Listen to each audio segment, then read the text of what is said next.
Use a crowbar to pry off the rainfall sensor cover.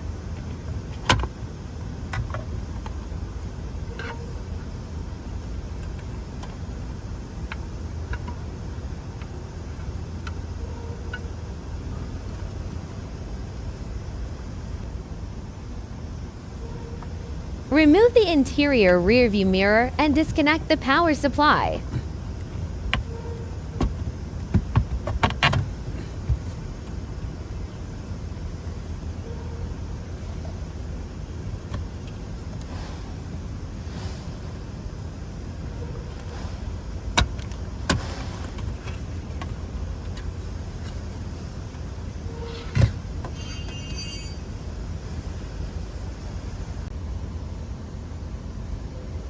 Connect Y cable cord.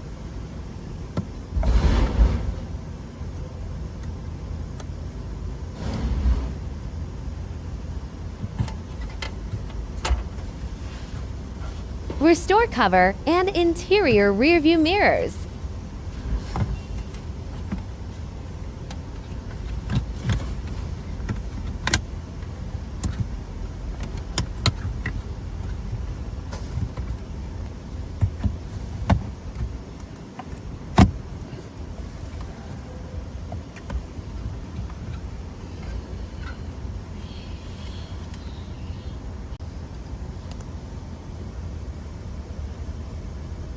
Connect the power cord and install the camera host.